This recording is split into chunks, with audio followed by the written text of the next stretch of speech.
अब देखिएगा ये एक्सरसाइज 6A का एग्जाम्पल नंबर 3 है।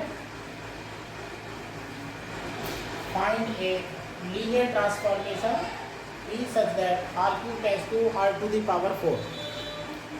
आपको एक लीनियर ट्रांसफॉर्मेशन निकालनी है और वो ट्रांसफॉर्मेशन लीनियर ट्रांसफॉर्मेशन है और वो r क्यूब जो आपका वेक्टर स्पेस है उसे R4 वेक्टर स्पेस के एलिमेंट्स में कन्वर्ट कर देती है, यानी कि 3 डायमेंशन के वेक्टर को 4 डायमेंशन के वेक्टर में कन्वर्ट कर रही है। अब की बार पहली बार हम सवाल कर रहे हैं इस समय, पहले तो हो चुका है ये सवाल, यह मतलब हम फार्मूला निकालने जा रहे हैं।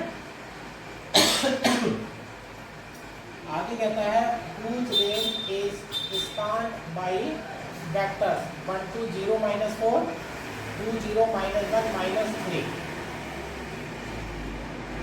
फिर आगे कहता है the range is span by, range is span by, range यानी कि RT। ये दो वेक्टर दे रखे हैं 4 डायमेंशन के। अब T such that R cube tends to R to the power 4 है, तो T के आगे जो एलिमेंट आएगा वो R क्यूब का आएगा और आंसर जो होगा वो R टू दी पावर 4 का होगा। और आंसर जिस सेट में रहते हैं वो रेंज स्पेस कहलाती है। तो वो कह रहा है range is span by 2 vectors, यानी कि रेंज अगर आप लेने जाएंगे तो उस रेंज के जितने भी एलिमेंट होंगे वो आप इन 2 वेक्टर की सहायता से प्राप्त कर सकते हैं। तो यानी कि रेंज जो है वो इन 2 वेक्टर की सहायता से हम प्राप्त कर सकते हैं। फिर वो आगे कहता है the basis of R cube is E1 E2 E3।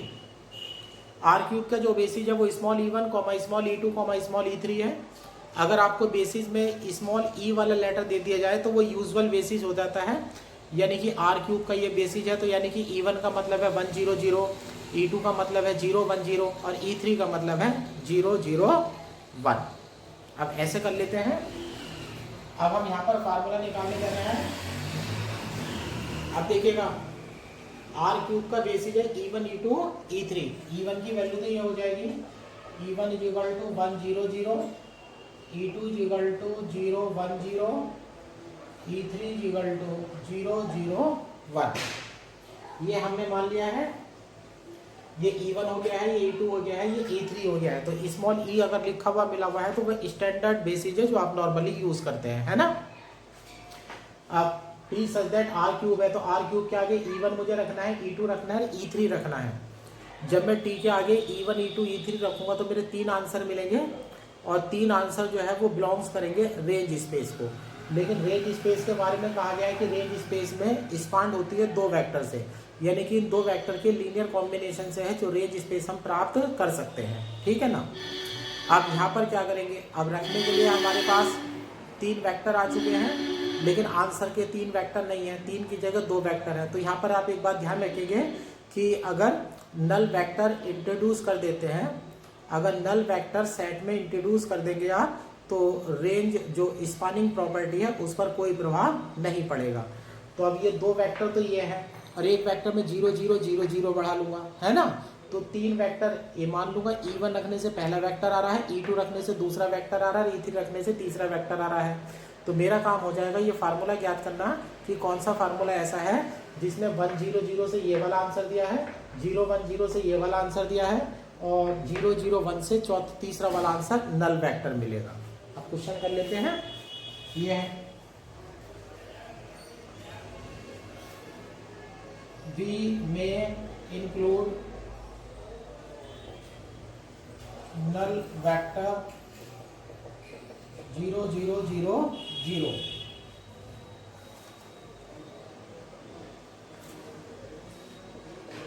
with given vectors since null vector does not affect the spanning property। अब यहाँ पर हमने लिया गया है कि 2 वेक्टर जो दिए गए हैं उनके साथ हम नल वेक्टर इंट्रोड्यूस कर रहे हैं, क्योंकि नल वेक्टर इंट्रोड्यूस करने से हमारी स्पानिंग प्रॉपर्टी पर जो है कोई प्रभाव नहीं पड़ता है। अब ये लेते हैं लेट S इक्वल टू, ये उठा लीजिएगा 1 2 0 -4 2 0 -1 -3 0 0 0 0। ये सेट मान लिया है हमने, ये इसके लीनियर कॉम्बिनेशन से जो है हमारा प्राप्त होगा। अब ये हमारे आंसर इनसे मान लेता हूं मैं, late T(E1) is equal to 1 2 0 minus 4, T(E2) 2 0 minus 1 minus 3, T(E3) 0 0 0 0। अब T के आगे मैं एलिमेंट रखने वाला हूँ स्पैनिंग प्रॉपर्टी के लिए। अब आप ऐसे लिख लीजिएगा। अब T के आगे एलिमेंट रखना है तो R³ ले लेता हूँ मैं, और A, B, C belongs to R³, इसको इम्प्लाइज A, B, C को लिखा जा सकता है A 1 0 0 plus B 0 1 0 plus C 0 0 1। तो ये हो जाता है A, B, C equal to A(E1) plus B(E2) plus C(E3), इसको इम्प्लाइज ट्रांसफॉर्मेशन लगा दीजिएगा T A, B, C, यहाँ हो जाएगा A(T)(E1) plus B(T)(E2) plus C(T)(E3). अब T अंदर आ गया है, यहाँ ब्रैकेट में लिख देते हैं क्योंकि T इज लीनियर ट्रांसफॉर्मेशन में फील्ड के एलिमेंट बाहर आ जाते हैं। अब ये फार्मूले उठा लीजिएगा, तो ये आ जाएगा T A, B, C equal to A T(E1) की वैल्यू 1 2 0 माइनस 4 हो जाएगी, B T(E2) का 2 0 माइनस 1 माइनस 3 हो जाएगा, प्लस C T(E3) का 0 0 0 0 हो जाएगा। तो यहाँ से फार्मूला तैयार हो जाता है T A, B, C A plus 2B बनेगा, और यहाँ से 2A बनेगा 2A 0, और यहाँ से माइनस का B बनेगा, और तीसरा वाला माइनस का 4A माइनस का 3B बनेगा। और इस प्रकार से आपका ट्रांसफॉर्मेशन का आंसर जो है वो तैयार हो जाता है।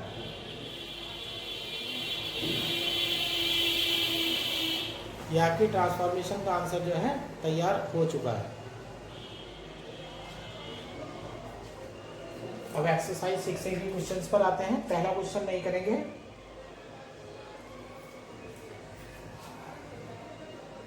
दूसरा क्वेश्चन कर रहे हैं T such that R³ tends to R² be a linear transformation defined by, formula दे रखा है T x, y, z is equal to x plus y plus z। ये हमें लीनियर ट्रांसफॉर्मेशन का फार्मूला दे रखा है। कहता है find a basis dimension of each of range and null space of T and verify the theorem rank of T plus nullity of T is equal to dimension of B। Range space हमें निकालना होगा, सारी चीज़ें हमें निकालनी होंगी और theorem prove करनी है। अब डिफाइन करते हैं फर्स्ट पॉइंट।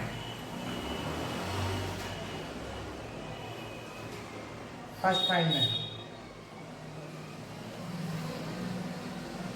नलिटी डिफाइन करने जा रहे हैं, तो NT is equal to R³ से एलिमेंट आएगा, alpha belongs to R³ such that T alpha is equal to 0 belongs to होगा R² के। अब यहाँ पर मैं सबसे पहले जो है नलिटी लेने वाला हूँ। अब ऐसे मान लेते हैं let alpha is equal to ले लीजिएगा x, y, z, इसको implies T alpha is equal to 0 belongs to R², इसको implies T x, y, z is equal to 2 dimension का 0, 0 हो जाएगा। फार्मूला लगा दीजिएगा x plus y, y plus z is equal to 0, 0, इसको implies x plus y is equal to 0, y plus z is equal to 0। अभी x plus y equal to 0, z y plus z equal to 0 बन चुका है। तो यहाँ से मिल जाएगा हमें x equal to minus y और इक्वल टू मिल जाएगा z। अब यहाँ से simply x equal to x y z की वैल्यू है, इसको इम्प्लाई x इक्वल टू 1 ले लेते हैं, y इक्वल टू माइनस 1 ले लेते हैं, z इक्वल टू 1 ले लेते हैं। कोई भी आर्बिटरी वैल्यू डाल सकते हैं, हम इनफाइनाइट सॉल्यूशन का केस है। तो यहाँ से अब इस to implies alpha is equal to x comma y comma z is equal to आ जाएगा 1 कॉमा माइनस 1 कॉमा 1। ये एलिमेंट ऐसा है जिसे रखने पर आंसर 0 आ रहा है। तो बेसिक में एक ही एलिमेंट रहता है, एक ही एलिमेंट रहने वाला जो वेक्टर होता है वो Li होता है, क्योंकि लीनियरली डिपेंडेंट होने के लिए कम से कम 2 वेक्टर का होना जरूरी है। अब ये हो जाता है basis of NT is equal to 1 minus 1 1। तो ये हो जाएगा dimension of NT is equal to 1 और ये आपकी हो गई है नलिटी ऑफ T। इस प्रकार से नलिटी की वैल्यू जो है आपकी आ जाती है। अब सेकंड पार्ट करते हैं। अब रैंक लेने चल रहे हैं। रैंक अब RT डिफाइन करेंगे। RT इज इक्वल टू, इसमें आपका बीटा रहेगा बिलोंग्स टू R स्क्वायर आएगा such that T alpha is equal to beta होगा और कॉमा अल्फा बिलोंग्स टू होगा R क्यूब। क्योंकि RT में आपके वो एलिमेंट रहते हैं जो ट्रांसफॉर्मेशन का आंसर लग करके प्राप्त हुए हैं। अब आपको बीटा के लिए ढूंढना है कि जो RT का बेसिस होगा क्या होगा। अब बीटा वाले फार्मूला लग करके आए हैं तो आप R क्यूब का बेसिस जो है इस्तेमाल करिएगा, क्योंकि basis of R cube is set में डाल देते हैं 1 0 0 0 1 0 0 0 1। ये R क्यूब का बेसिस है। लास्ट वीडियो में भी मैंने इस बात को एक्सप्लेन करके बताया था। लास्ट वीडियो में एक्सप्लेन करके मैंने बताया था कि आप ये मान करके चलिएगा कि जो डोमेन का बेसिस है उसे फार्मूले में अगर रखेंगे तो संभावना रहती है कि जो है RT यानी कि रेंज स्पेस का बेसिस आपको प्राप्त होगा। इस तरह से जब आप बेसिस के एलिमेंट प्राप्त कर लेते हैं तो उसके बाद सिर्फ आपको एक काम बच जाता है कि वो Li और चेक कर लें।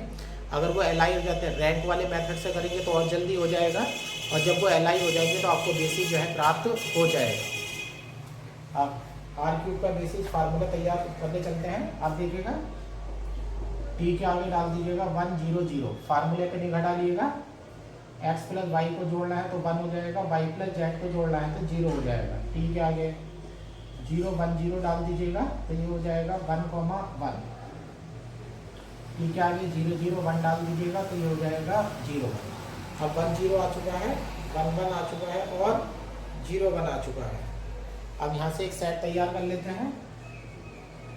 S is equal to 1 0 1 1 0 1। ये सारे के सारे आंसर बने हैं तो ये सबसेट हो जाएगा RT का। ये RT का सबसेट हो जाएगा। अब आपको ये देखना है कि ये लीनियरली डिपेंडेंट है या इंडिपेंडेंट है। अब रैंक वाला मेथड आपको बहुत जल्दी आंसर देता है।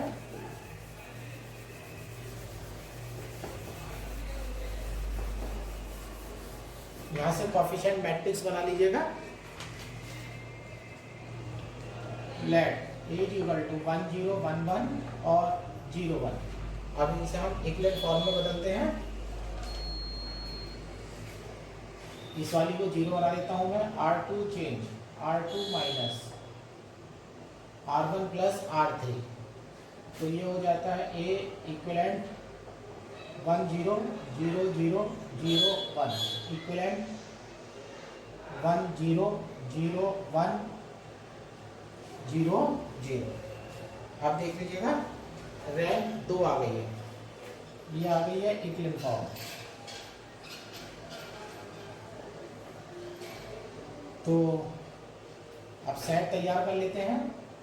सेट में डाल देते हैं 1 0 0 1 इज बेसिस ऑफ RT।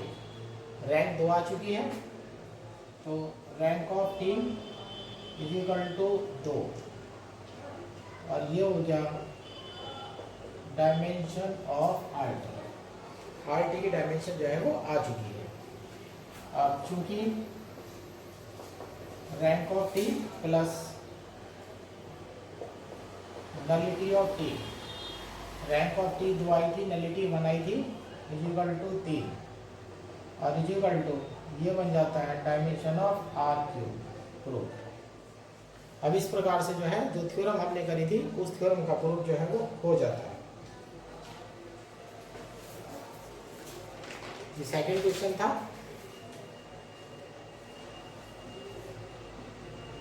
अब ये है थर्ड क्वेश्चन है। थर्ड क्वेश्चन के लिए आप खुद करेंगे। Do as example 7।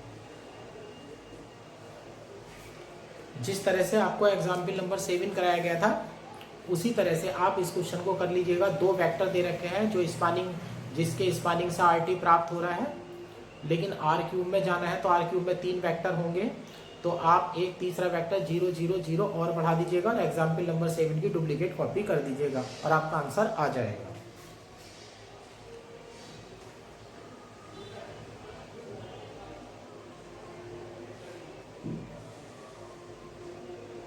फिर ये क्वेश्चन नंबर 4 है।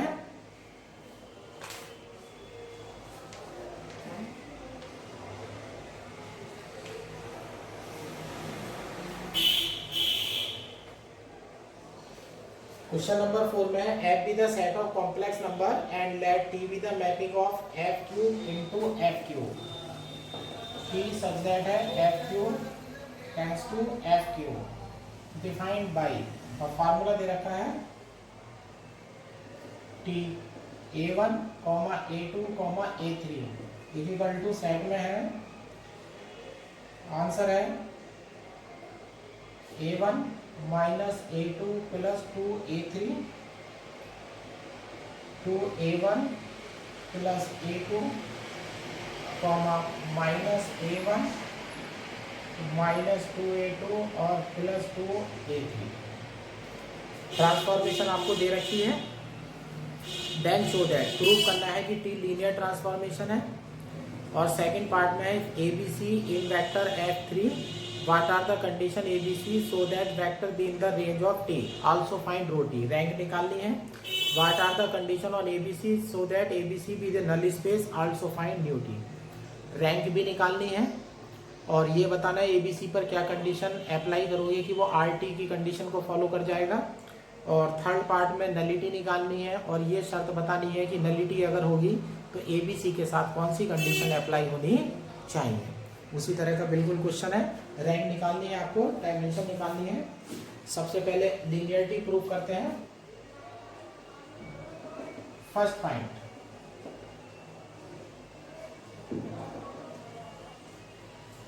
फर्स्ट पॉइंट में हम लीनियरिटी लेने वाले हैं। आप दो फील्ड के एलिमेंट ले लीजिएगा, दो सेट के एलिमेंट ले लीजिएगा। ये तो आप आसानी से प्रूव कर लेंगे। इधर भी F क्यूब है, इधर भी F क्यूब है। लेफ्ट ऐसे मान लीजिएगा A1, A2, A3, B1, B2, B3 belongs to F cube. ये दो एलिमेंट आ गए हैं। अब दो फील्ड के एलिमेंट लगेगा और बल्कि इसे ऐसा कर लेते हैं, इसे अल्फा मान लेते हैं, इसे बीटा मान लेते हैं। और A, B belongs to field के एलिमेंट डाल देते हैं F।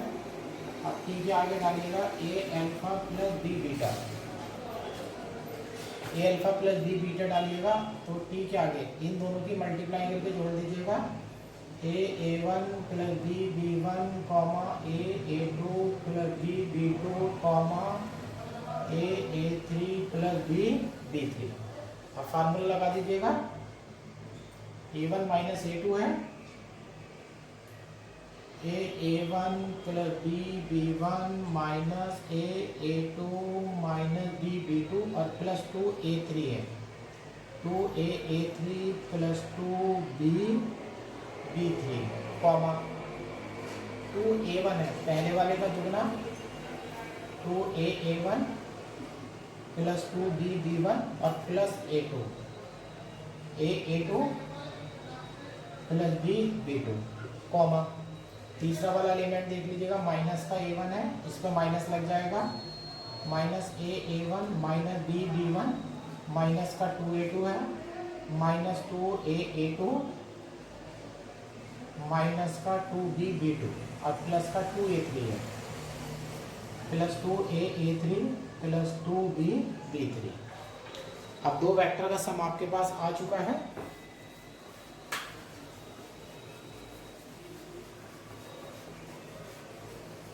इन दो वेक्टर को इस तरह से तोड़िएगा कि ए वाले जो है वो अलग चले जाएं और बी वाले अलग चले जाएं।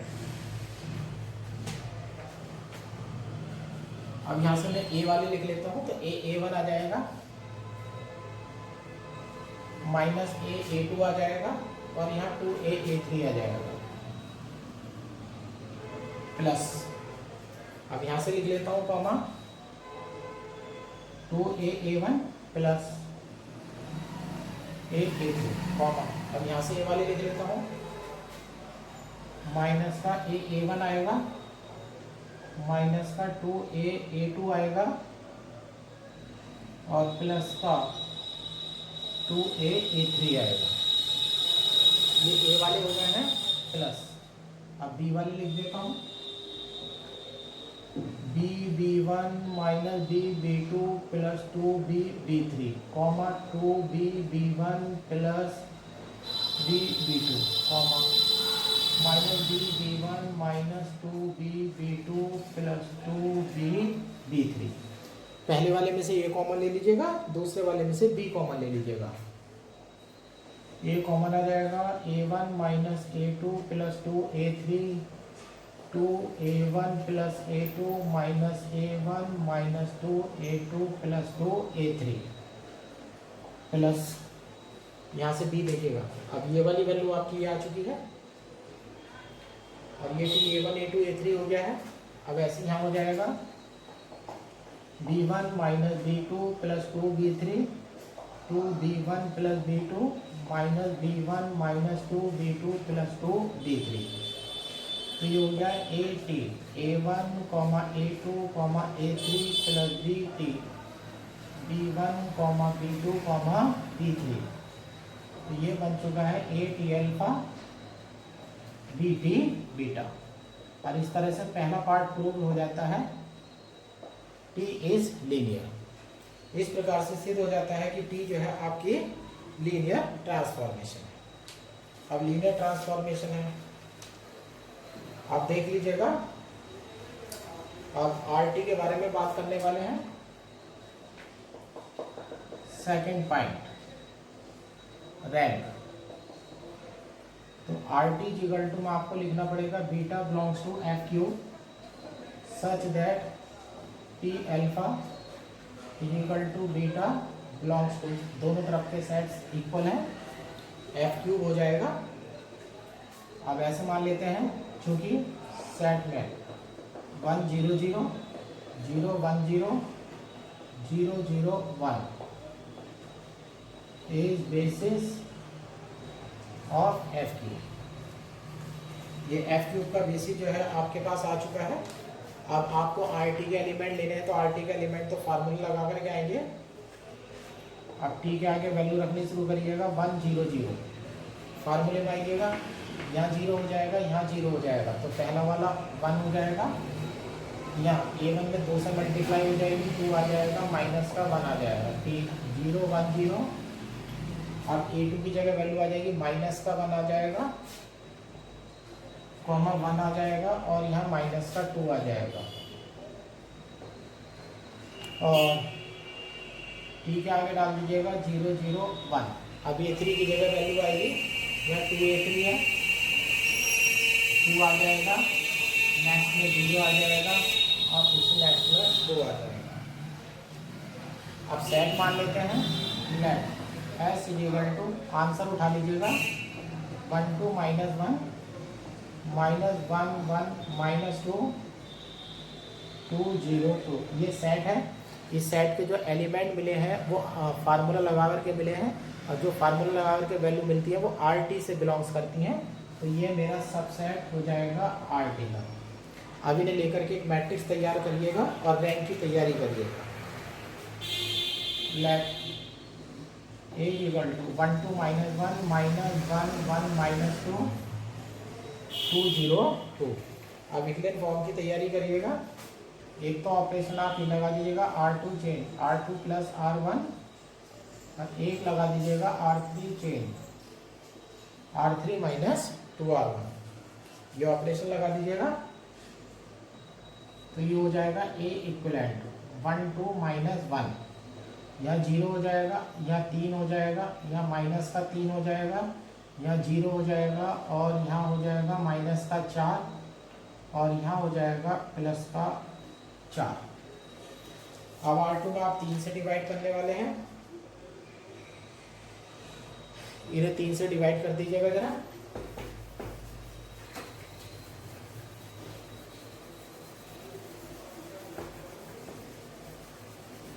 अब LI करने की तैयारी चल रही है। R2 change R2 by 3, R3 change R3 by minus 4, A equivalent 1 2 minus 1 0 1 minus 1 0 1 minus 1। अब देख लीजिएगा R3 change R3 minus R2, तो ए इक्विवेलेंट 1 2 माइनस 1 0 1 माइनस 1 0 0 0। ये आ चुकी है आपकी इक्विवेलेंट फॉर्म। इक्विवेलेंट फॉर्म आ गई है, रैंक जो है 2 आ चुकी है। So set 1 2 minus 1 0 1 minus 1 is basis of RT। RT का बेसिस तैयार हो जाएगा, तो rank of T is equal to dimension of RT। सिर्फ 2 वेक्टर हैं, तो यहाँ पर रैंक जो है वो 2 आ जाती है। इस प्रकार से आपकी रैंक 2 आ चुकी है। अब थर्ड पॉइंट लेते हैं, नलिटी। अब नलिटी के बारे में बात करेंगे। एंटी इक्वल टू, इसमें रहेगा अल्फा इक्वल टू, मान लीजिएगा A, B, C belongs to F³ होगा और such that T alpha equal to 0 belongs to होगा F²। नल, अब ये एलिमेंट उठा लेते हैं। For T alpha is equal to 0 is to implies T A, B, C is equal to 0, 0, 0 is to implies, जो transformation है उसका formula लगा दीजिएगा। A minus B plus 2C comma 2A plus B comma minus A minus B plus 2C equal to 0, 0, 0। एक double 0 हो जाएगा। अब यहाँ से इक्वेशन तैयार कर लेते हैं। A minus 2B plus 2C equal to 0, 2A plus B plus 0C equal to 0 minus A minus B plus 2C equal to 0। अब 3 इक्वेशन है, 3 इक्वेशन में से ये 2 सॉल्व कर लेते हैं। यहाँ से A upon B upon C upon 0 और माइनस का 2 हो जाएगा। B 4 माइनस 0 4 हो जाएगा और C के लिए 1 और प्लस 2 3 हो जाएगा। ये दोनों इक्वेशन सॉल्व हुई है और यहाँ और चेक कर लेना, यहाँ 2 बन जाएगा, यहाँ माइनस का 4, यहाँ माइनस का 2 है और यहाँ माइनस का 4 है। यहाँ पर मेरे से फार्मूला गलत हो गया है। A minus B plus 2C 2A plus B, यहाँ ये गड़बड़ आ रही थी, तो यहाँ 4 दूनी करेंगे तो 8 हो जाएगा और यहाँ प्लस का 2 हो जाएगा, 2 माइनस 8 माइनस के 6 और यहाँ प्लस के 6। तीसरी इक्वेशन भी जो है सेटिस्फाई हो रही है। तो यहाँ से आपको मिल जाएगा A equal to -2, B equal to 4, C equal to 3। इसको implies alpha equal to A, B, C equal to -2, 4, 3। अब इसमें सिर्फ एक ही वेक्टर रहेगा, basis of NT as. Set में एक ही वेक्टर डाल दीजिएगा, -2, 4, 3। अब इसमें एक ही वेक्टर है तो इसकी रैंक 1 हो जाएगी। Nullity of T is equal to dimension of NT is equal to 1। NT की डायमेंशन आ चुकी है। आप चूंकि लास्ट पॉइंट भी प्रूव कर देते हैं। Rank of T plus nullity of A is equal to 2 plus A is equal to 3 और is equal to dimension of F cube prove. और इस प्रकार से जो है हमारी थ्योरम जो है वो प्रूव्ड हो जाती है, हमारी थ्योरम प्रूव हो चुकी है। और इसके बाद फिफ्थ क्वेश्चन है। फिफ्थ क्वेश्चन में थोड़ा सा करेक्शन है। Show that the mapping T such that R square tends to R cube defined by T A comma B equal to है A plus B B minus A comma minus A. ये transformation दे रखी है। अब इस question में जो है कोई ऐसी स्पेशलिटी नहीं है, आप इसे आसानी से कर सकते हैं क्योंकि इतने सारे क्वेश्चन अब हम कर चुके हैं। ये अब हमारा बल्कि इस प्रकार ये आपका ये होमवर्क है, डू एस एग्जाम्पल 3। इसे आप एग्जाम्पल 3 की तरह से कर सकते हैं, इसमें कोई दिक्कत नहीं होगी, बिल्कुल आंसर भी बिल्कुल वैसे का वैसा ही आएगा। अब इसमें इस एक्सरसाइज के और क्वेश्चंस आपको करने की जरूरत नहीं है, ये क्वेश्चंस ही जो है हमारे काफ़ी हैं। अब इस चैप्टर्स में थोड़ा सा ये बढ़ा देते हैं। अब इसमें और कुछ तो कोई ज़्यादा नहीं करना है। अब नेक्स्ट वीडियो में जो है इसको चैप्टर को ख़त्म कर दिया जाएगा और अगला चैप्टर जो है शुरू हो जाएगा, जो कि हमारा लास्ट चैप्टर होगा अपनी बुक का। आप इन एक्सरसाइज को, इन क्वेश्चंस को प्रैक्टिस कर लीजिएगा इनकी।